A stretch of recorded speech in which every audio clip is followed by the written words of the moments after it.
abril de 2013, um atentado à bomba matou 3 pessoas e feriu mais de 250 na linha de chegada da Maratona de Boston. Os acusados, 2 jovens universitários, eram imigrantes do Cáucaso do Norte, na Rússia. Os irmãos Johar e Tamerlan Tsarnaev cresceram entre as repúblicas da Chechênia e do Daguestão. A República do Daguestão é uma das maiores da Rússia, tanto em área como em população, e é vizinha da montanhosa Chechênia. A Chechênia é o caso mais famoso de luta separatista na Rússia desde o colapso da União Soviética em 1991. Menor que o Sergipe, a Chechênia se proclamou independente da Rússia em 1991. De 1994 a 1996, houve uma guerra entre russos e separatistas. Acordos foram firmados, mas nenhum dos 2 lados cumpriu o combinado. Em 1999, o governo do então presidente Boris Yeltsin atacou impiedosamente os guerrilheiros. Чеченская республика – часть Российской Федерации, состав которой закреплен Конституцией.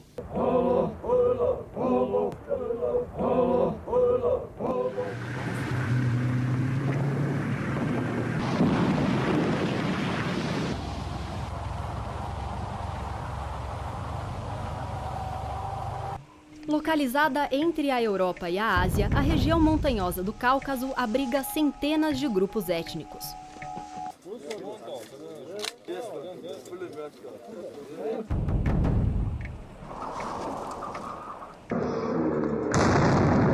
Após os atentados de Boston, o Daguestão e sua capital, Mahatkala, atraíram milhares de jornalistas.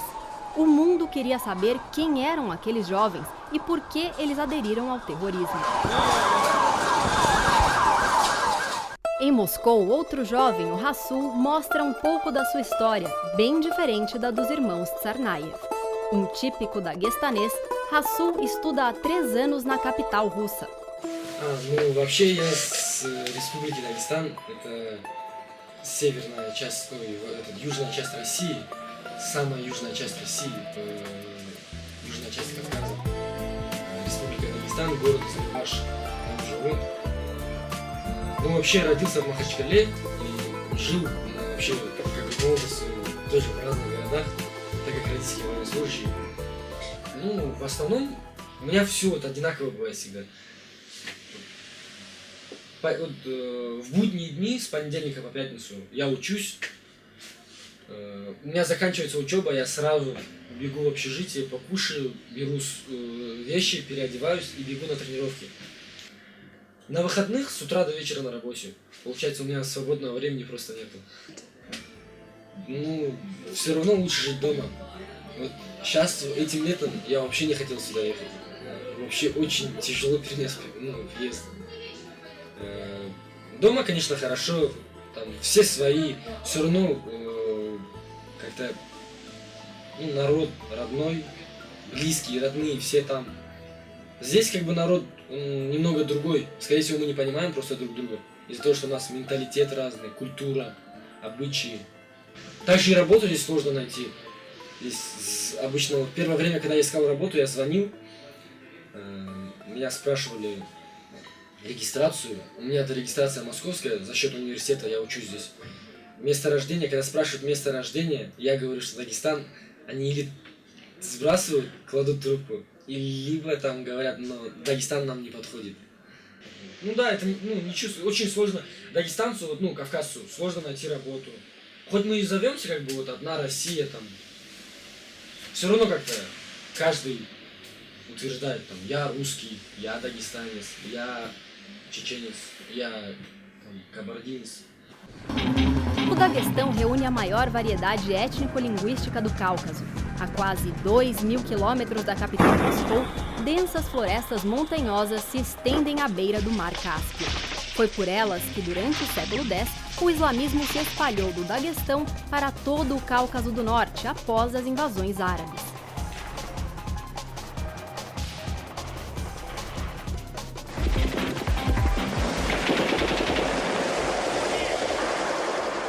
Реакция на Кавказ в основном. Ни за кого так больше не говорят, как за Кавказ. В основном только вот Кавказ. По телевидению показывают.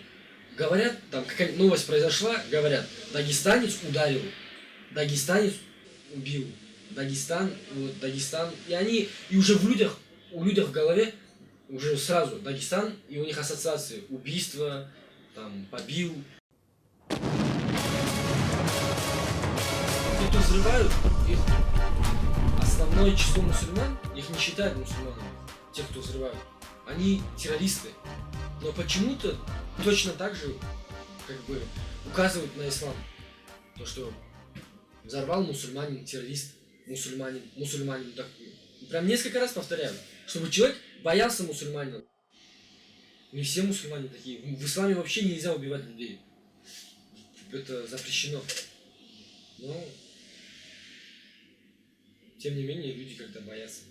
Не знаю почему. В Дагестане очень много спортсменов. И оттуда очень много спортсменов уходит. И они выступают за Россию. Когда дагестанец выступает за Россию, они не говорят, что он дагестанец, они говорят, что он россиянин. Они говорят, вот, Магомедов, россиянин, а когда что-то плохое, они говорят дагестанец. Na Rússia, duas palavras diferentes são usadas para definir o que nós, no Brasil, chamamos simplesmente de russo. Ruski é a palavra usada para os chamados russos étnicos e provém da raiz Rus, que foi usada tanto para dar nome ao povo eslavo do leste, como ao estado que estes fundaram entre os séculos XI e XII. Já Rassianin, que vem da raiz Rassia, significando Rússia, é usada para cidadãos portadores de passaporte russo, entre eles os caucasianos, populações do extremo oriente russo e imigrantes das ex-repúblicas soviéticas. Os estereótipos já causaram confrontos de grandes proporções entre os dois grupos, sobretudo com os Rassianin caucasianos. No mais recente episódio, quase 3.000 russos étnicos invadiram um bairro da periferia moscovita em outubro de 2013 e destruíram lojas de imigrantes. Eles exigiam justiça depois da morte de um morador local Ruski em uma briga, supostamente com um caucasiano.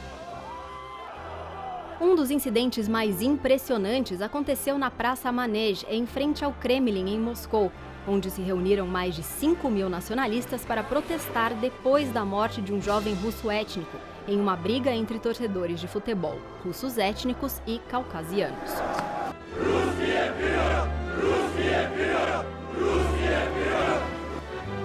Как-то, ну да, осторожность была. Я старался быть с друзьями чаще, чтобы мы вместе держались, потому что в эту трудную минуту, чтобы ни их не обидели, ни меня не обидели, и мы как-то вместе держались. Вот. А так, такого прям страха, ну это было, конечно, да, такое событие очень плохое. Но выходили в основном, я считаю, что выходили в основном трусы. Ну, поступили, получается, подло. Очень много людей, и они нападали, очень много людей, кучками на одного. А если бы дрались один на один, там, по-мужски, как получается, ну, как дуэль, то, конечно, такого всего не было. Но в любом случае, я не сужу этого. У меня очень много друзей русских. Ну, это, наверное, само собой, само за себя говорит, то, что я учусь в университете дружбы народов, и поэтому там учится очень много разных народов. И поэтому, как бы, я уважаю всех. У меня соседи с разных стран, мы уживаемся нормально, уважаем, любим друг друга, помогаем друг другу. Вот мы с другом даже зачастую едем в автобусе и начинают там, чурки, там, понаедут сюда, и начинают. Такое тоже встретить. Ну, конечно, бывает. Неприятно, да, это слышать. Я считаю, что я ничем не хуже, чем они. И почему-то они должны, как бы, обзывать меня, мою культуру, вот эти движения нацистов. А в Советском Союзе мне отец мой рассказывает, да и вообще просто люди, деды, они говорят, раньше мы даже просто не знали, какая нация у кого.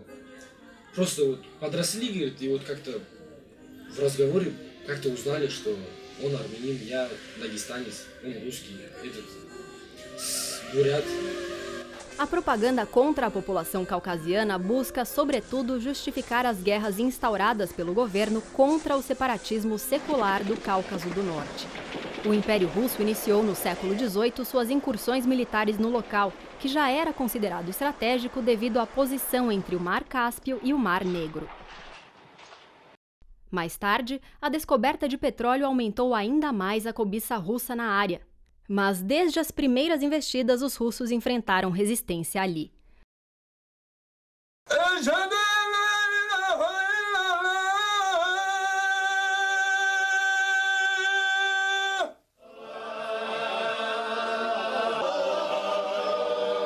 O maior líder desses levantes foi o imã Shamil, admirado tanto na Chechênia quanto no Daguestão. Ainda no século XIX, ele comandou uma rebelião contra a dominação russa.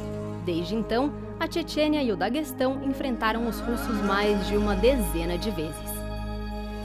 Ну это, как бы, знаете, предлагают и со стороны России, и с нашей стороны люди.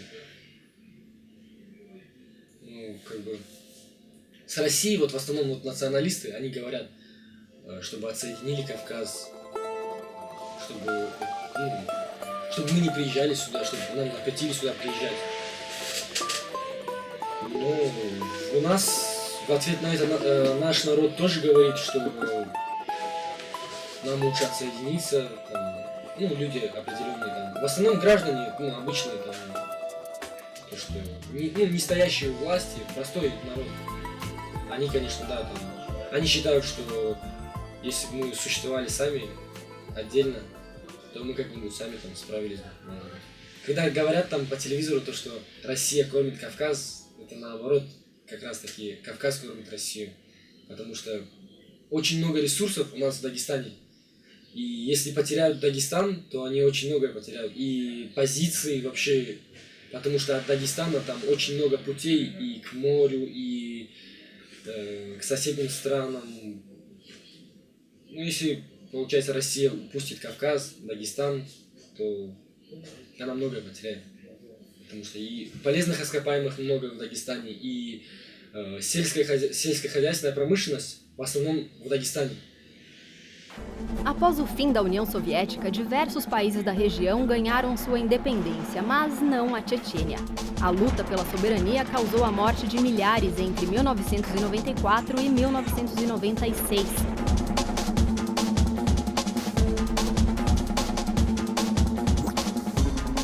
Já em 1999, um grupo de fundamentalistas muçulmanos da Chechênia invadiu e ocupou militarmente o Daguestão, com o propósito de criar um Estado Islâmico independente.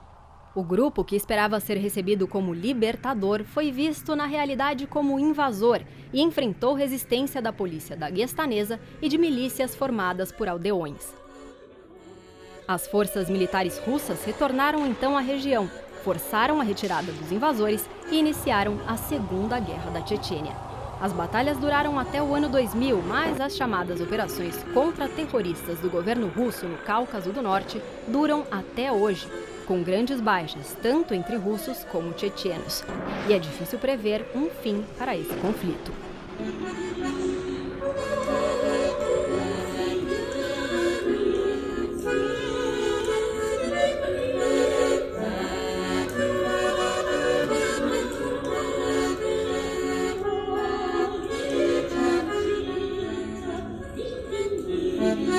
Thank you.